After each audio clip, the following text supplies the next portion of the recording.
ꯑꯩꯈꯣꯏꯒꯤ ꯃꯩꯇꯩꯅ ꯑꯩꯈꯣꯏꯒꯤ ꯁꯤꯝꯕꯣꯜꯗꯤ ꯀꯣ ꯀꯪꯂꯥ ꯁꯥꯅꯤ ꯁꯥ ꯃꯍꯥꯛ ꯑꯗꯨꯗꯤ ꯃꯔꯥꯏ ꯂꯨꯛꯅ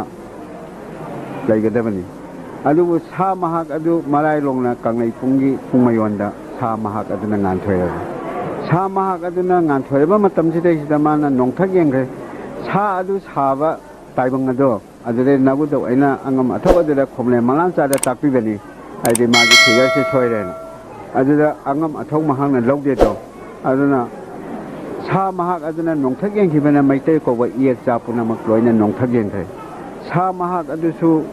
ꯃꯍꯥꯛꯀꯤ ꯃꯇꯤꯛ ꯃꯌꯥꯏ ꯐꯨꯗꯣꯛꯇꯕ ꯌꯥꯗꯕꯅꯤꯅ ꯃꯩꯇꯩ ꯂꯩꯄꯥꯛ ꯑꯁꯤꯗ ꯑꯩꯈꯣꯏꯅ ꯍꯧꯖꯤꯛ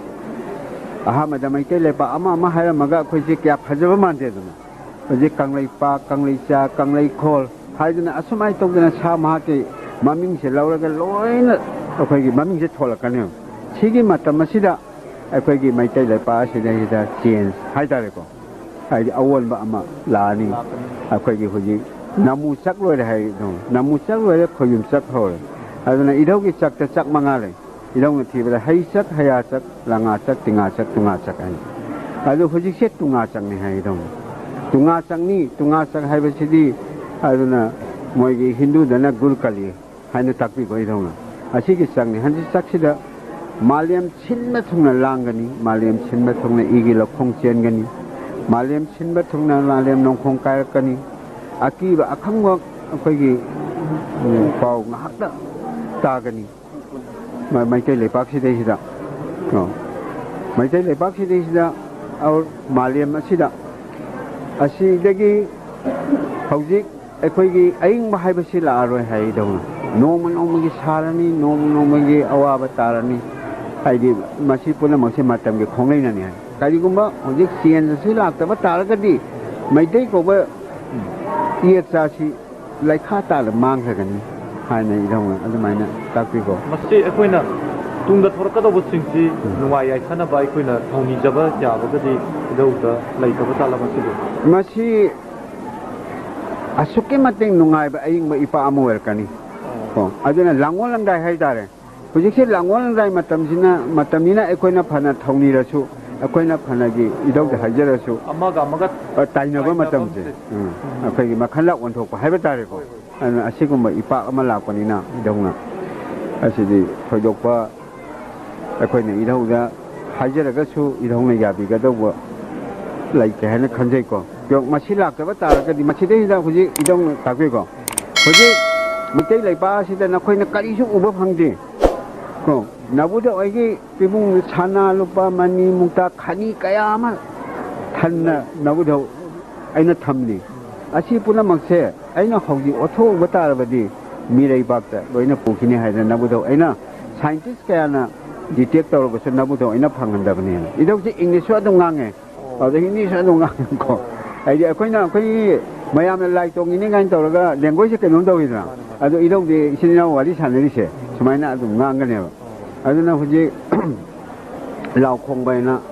यामना अथुबा मतमना तौरनि हाइन ताकपि को इदौसिना लाउ खोंबसिगी मथंगदा अदगी खै मालेम नोंखों कायबेना कन्बा ज्वार मा हागने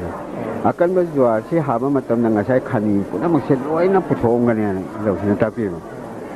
असुमाइन तौना खोलकदोबा वारि खरका लिबि गई दौसिना इदौना ताकपिबदा मैतै लैपाक सिदैसिदा अखोइगी इपु इपासिना थलंबा इचाक इरन पुनमक उबा फंगानी खोलखिगनी हाइरि इमाइन तौं ताकपि मणिपुरी प्रजागी येंगदुना अखोइ खुदिमकी खनबिदुना अंकलनासु इदौगी तौबिमलगा लोइनना मणिपुरगी तुंगदा लाकदबा मिहोरोलगी दबकता नुवाय याइसबा मणिपुर अमा ओहेंबिनबा अंकलनासु इदौदा पौदमबिदुना तेना हिंमिननबा अखोइ पुनमक पनाबियो अंकल अरोइबोइना हाइजरि मतम पुनमकदा इदौदा निजरिसे इरैबाक इजातिगी दमते निंगासि यंगो अखोइ मैतै कौबा जातिसि असकमति वारेबा को हुजिक चारा अमा चानबा होनबदा कना कनादि मिलुगी मित्तगी पि सिन्धनरे अदुगी मथक्ता अखोइगी इथक्ता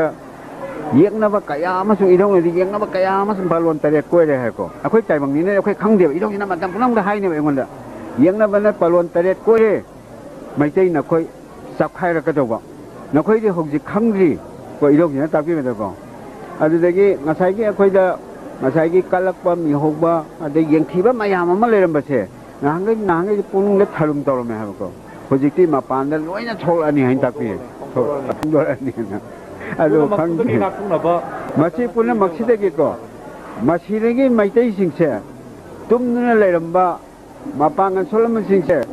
ꯅꯣꯡꯁꯥꯒꯨꯝꯅ ꯂꯣꯏ ꯁꯧꯔꯛꯀꯅꯤ ꯍꯥꯏꯅ ꯇꯥꯛꯄꯤꯌꯦ ꯏꯙꯧꯁꯤꯅ ꯃꯗꯨꯒꯤ ꯅꯈꯣꯏ ꯍꯧꯖꯤꯛꯁꯦ ꯂꯥꯡꯒꯣꯜ ꯂꯪꯒꯥꯏꯁꯦ ꯅꯈꯣꯏꯗ ꯑꯣꯏꯅ ꯇꯥꯏꯁꯟꯕ ꯌꯥꯔꯦ ꯑꯗꯨꯕꯨ ꯅꯈꯣꯏ ꯄꯨꯝꯅꯃꯛ ꯑꯁꯦ ꯍꯧꯖꯤꯛꯇꯤ ꯀꯔꯤ ꯍꯥꯏꯅꯤ ꯑꯩꯈꯣꯏꯒꯤ ꯊꯥꯡ ꯊꯦꯡ ꯀꯔꯤ ꯍꯥꯏꯅꯤ ꯊꯧꯗꯕ ꯀꯥꯡꯒ ꯍꯥꯏ ꯇꯥꯔꯦꯀꯣ ꯁꯤꯖꯤꯟꯅꯗꯅ ꯂꯩꯕ ꯑꯗꯨꯒꯨꯝꯕ ꯇꯥꯏꯕꯪ ꯑꯃ ꯑꯣꯏꯔꯦꯕ ꯁꯤꯅ ꯅꯈꯣꯏꯗꯣ ꯑꯩ ꯈꯨꯟꯊꯣꯛꯄ ꯌꯥꯗꯦ ꯑꯗꯨꯕꯨ